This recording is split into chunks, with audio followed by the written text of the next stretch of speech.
Hello and welcome to this week's Weekly Reading Wednesday. I'm Emma Turton. I'm a medical intuitive. And this week I'm talking about a very big and very serious topic, which is autism spectrum disorder. And I was guided to speak about this today, not just about autism, but also about all of the associated conditions that go with the umbrella term of autism spectrum disorder, or ASD, as it's now known. And there are many other conditions that come under this heading, such as Asperger's syndrome, pervasive development disorder, Rett syndrome, childhood disintegrative disorder, and also there are associated conditions such as ADHD and Tourette's. So these tend to all interact in a similar way energetically, and I want to speak to that more today from the perspective of medical intuitive, because it's a little bit different. Certainly from my perspective, it's quite different. The information I receive around autism is profoundly different to what's generally out there in the media. But the reason I want to speak about it today is that the rates for autism are increasing. The autism diagnosis rates are increasing, and a lot of people are becoming more afraid that there is an epidemic, and that's not the case. But what is, when I say they're increasing, in America, there's now 1 in 59 American 8-year-olds diagnosed with ASD, and that's according to the latest Centre for Disease Control and Prevention report that was only recently released. But it's actually even more prevalent in different areas. So New Jersey, for instance, 1 in 29 children are diagnosed with autism spectrum disorder. When I say diagnosed, it's an incredibly rigorous process to go through to get a diagnosis. And any parent out there who's had to go through this process with their child will know that you cannot get a false positive diagnosis for autism, certainly not in Australia. I'm not sure about other countries, but here we need 3 highly qualified medical specialists to agree with the autism diagnosis after doing rigorous testing over a very long period of time in order to get a positive autism spectrum disorder diagnosis for a child.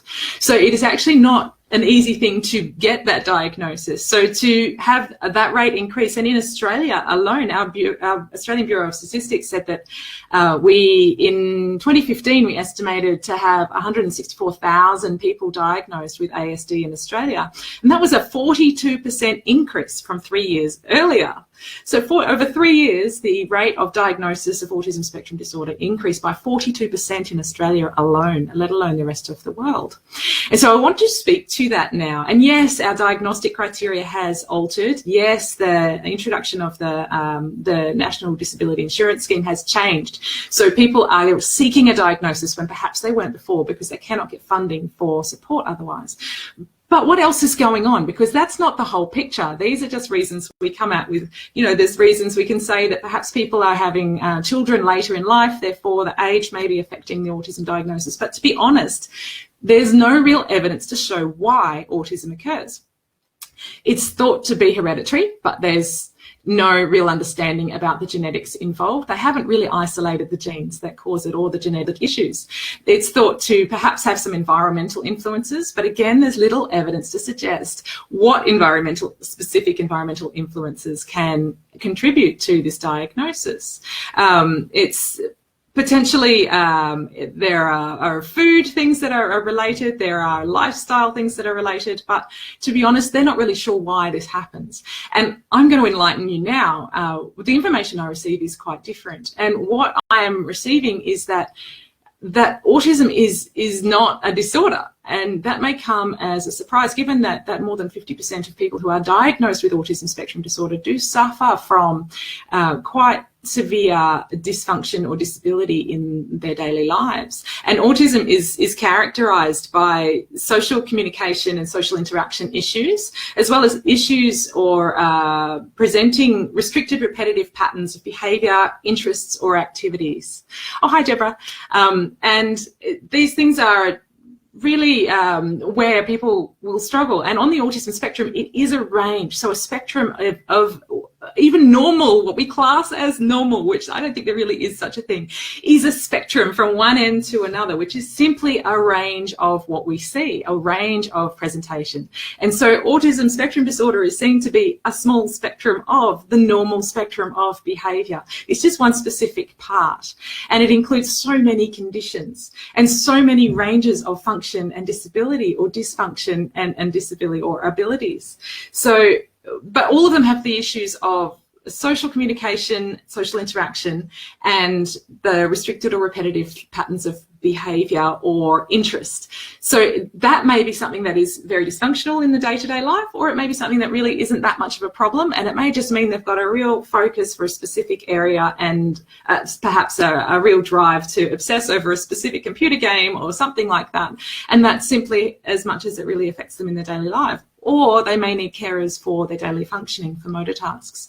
So what is it that I want to speak about today? And that is that energetic component. Why is there a massive increase in autism? It isn't simply because of our diagnostic ability, and it's not simply because parents are more educated and seeking this diagnosis. Yes, they may be factors, but what is actually happening here is that we are evolving as a human race. More children are being diagnosed with autism-related disorders or autism spectrum disorders because we are evolving, and we see that evolution as a disability and a disorder, and we are incorrect. Yes, there are issues for people who are on what they call the lower end of the spectrum, the lower functioning end, where they need more support physically to be able to function in day-to-day life. That's a different thing. That support, yes, is required, but when we have cases, and you'll see in the media every now and then there'll be, particularly in holistic health, where people have said, I've cured my child from autism by changing their diet, or I've cured my child from autism by not doing this or not doing that, or taking this out of our lifestyle. And the reason it's not a cure for autism, because autism in itself is not a disorder. I'll tell you what autism is. Autism is simply a different operating system. So when we look at our analogy of our computer, some of us love our Mac computers, and right now I'm a Mac person. That may not always be the case, but some of us love our Mac computers, and there's the Mac operating system, and some people love their Windows computers, and there is the Windows operating system, the PC. And so it is quite a duopoly of operating systems. What we have there is the software that runs the hardware. And what we have going on with autism spectrum disorder is it's simply a different operating system that's running the same hardware, which is our body and our energy and our lives. So when we incarnate into this physical body, the operating system is installed just in the same way that our computer has its operating system installed before we buy it. And we can upgrade that. And we can also upgrade it in our lives. But what happens is with this different operating system, it simply requires different things. So it requires a very calm, very high vibration, but calm is the key, a very calm, very high vibration. And so that is anything that is an energetic mismatch for that will not serve a person who has that operating system. Whether they're a child or an adult, they will be served so much more strongly by incredibly clean eating, incredibly low stimulation in the environment. They will be served by being able to learn how to use their internal dialogue for their own good, how to self-soothe, self-settle and meditate, and going into the ways that we can help a child who is in the lower functioning end of the autism spectrum is by all means as a parent or a carer of somebody who is in that space. We can influence them using very, very natural things. We want to raise that vibration in a very calm way around them, because that will be in an energetic match, in alignment with their operating system, and they will function what we would describe generally as more normally. What it means is they're actually just functioning better. Their operating system is just running a bit more smoothly. And what can happen, and the way I see the information that I receive about autism functioning and that lower end of the functioning is the lower end of the spectrum in terms of functioning, is that the operating system hasn't quite installed completely when they incarnated into this body. So that is where we need to really focus in on raising the vibration of that child and all of the relationships and all of the people around them, all of the environment around them, and raising them in that place. And that will give them the best opportunity for their body to adjust and their operating system to evolve as they grow. So it is a different approach. It is not, I do not see it as a disorder. I see it simply as an evolution of our human operating system, an evolution of our human nature and how we present in the world. We are very quick to diagnose and to label things as abnormal if they aren't like us. That's human nature.